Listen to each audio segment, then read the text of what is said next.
Shalom, hatukomi.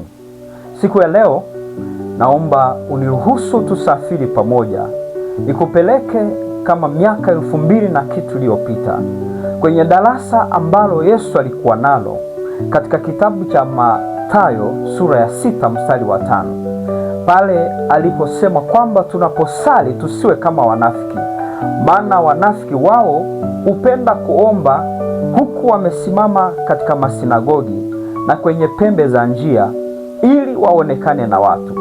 Kosa la wanafiki lilikuwa ni lipi? Ni kweli walikuwa wanapenda kuomba, lakini walikuwa na kosa moja. Kosa lao ni kwamba walichokuwa wanakisema mdomoni kilikuwa ni tofauti na nia iliyokuwa moyoni mwao. Sasa hili ni kosa kubwa sana linaloweza kufanyika kwenye maombi. Unapokuwa unazungumza maneno tu, lakini moyoni mwako pengine hauamini katika yale unayoyazungumza, au na ajenda zingine.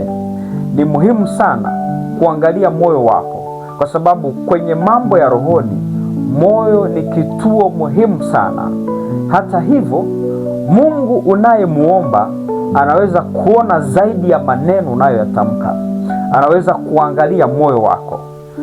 Ndio maana mtunga Zaburi anasema, maneno ya kinywa changu na mawazo ya moyo wangu yapate kibali machoni mwako.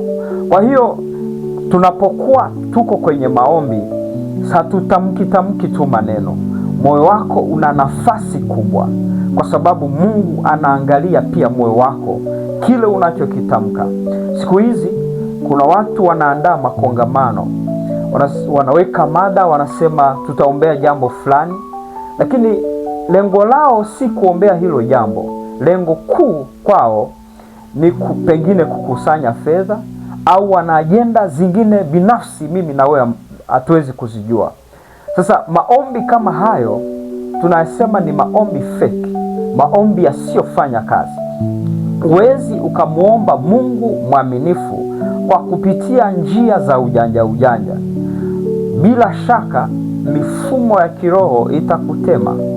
Kwa hiyo nataka siku ya leo nikuache na jambo hili. Kila unapopata nafasi ya kuwa kwenye maombi, jitahidi kuwa halisi, kwa sababu mambo ya ulimwengu wa roho ni halisi. Mungu akubariki sana, mtu wa Mungu. Shalom.